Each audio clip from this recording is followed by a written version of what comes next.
2 points étaient inscrits à l'ordre du jour de la plénière du lundi 7 octobre 2024. Il s'agit de l'examen du projet de loi portant prorogation de l'état de siège dans l'Ituri et les Nord Kivu, ainsi que la finalisation de la composition des commissions permanentes. Concernant les projets de loi présentés par le ministre en charge de la formation professionnelle, le président de l'Assemblée nationale, le professeur Vital Kamerhe, a donné principalement la parole aux députés nationaux élus de ces deux provinces qui sont tous revenus sur les bilans de cette mesure exceptionnelle dans leurs provinces respectives. Tous à l'unanimité ont évoqué les difficultés de bon fonctionnement telles qu'observées sur terrain, ce qui ne met pas fin à l'insécurité causée par les différents groupes armés dans cette partie du pays. Ces élus ont dénoncé notamment la recrudescence de l'insécurité et la prolifération des groupes armés à l'origine des tueries répétitives dans différentes localités, contrairement aux objectifs fixés à l'état de siège. Si vous allez dans toutes les villes du Nord Kivu, là où il y a les gouverneurs et il y a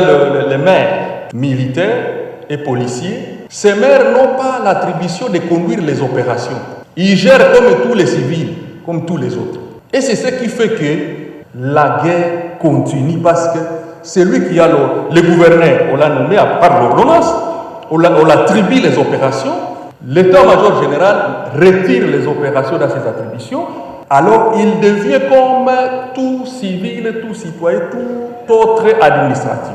Mes chers collègues, l'état de siège n'avait pas un objectif de construction de routes.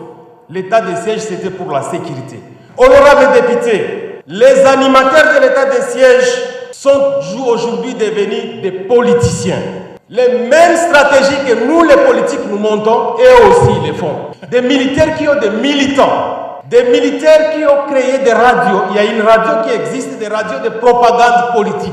Attentif aux interventions des élus du Nord Kivu et de l'Ituri qui se montrent plus concernés par les retombées de l'état de siège sur terrain, le président Vital Kamerhe lui-même, en tant qu'élu du Sud Kivu, a exprimé son chagrin face à la peine que vivent les compatriotes congolais de l'Est suite à la guerre imposée à la RDC par le Rwanda et l'Ouganda. Vital Kamerhe a par ailleurs, dans son rôle de speaker de la Chambre basse du Parlement, appelé les élus du peuple à voter pour cette prorogation sollicitée par le gouvernement avec la condition de passer à son évaluation globale par la plénière dans les prochains jours. L'objet principal de l'état de siège, c'était de mettre fin à l'insécurité dans toute la partie est de notre pays et que nos populations vivent en paix.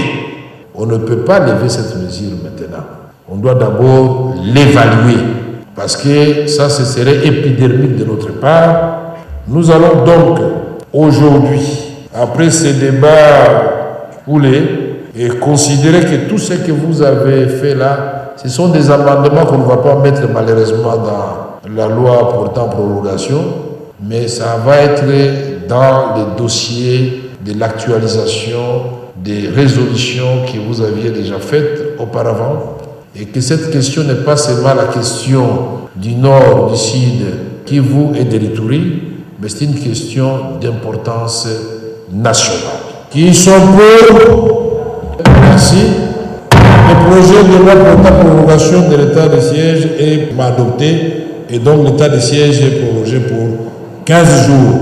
Des recommandations concrètes seront adressées au président de la République, Félix-Antoine Tshisekedi Tshilombo, en tant que magistrat suprême. Le professeur Vital Kamerhe a précisé qu'une commission d'enquête et évaluation sera mise sur pied par l'Assemblée nationale dans les tout prochains jours pour rédiger les termes de référence de la mission qui sera envoyée pour s'enquérir de la réalité sur terrain afin de permettre à la plénière de faire des résolutions concrètes qui vont sanctionner l'avenir de l'état de siège et de la situation sécuritaire dans l'est de la RDC. Concernant la composition des bureaux, des commissions permanentes et ses membres, le président de l'Assemblée nationale, le professeur Vital Kamerhe, a annoncé à la plénière que cette matière sera abordée à la prochaine plénière sur demande du groupe parlementaire UDPS Tshisekedi afin de lui permettre de finaliser avec sa proposition des noms. Il a par ailleurs précisé qu'après échange avec l'honorable Augustin Kabouya, président du groupe parlementaire UDPS Tshisekedi, il lui a été annoncé que ce groupe parlementaire est d'accord avec la proposition de la composition des bureaux des commissions permanentes adoptées par la plénière du samedi 5 octobre dernier.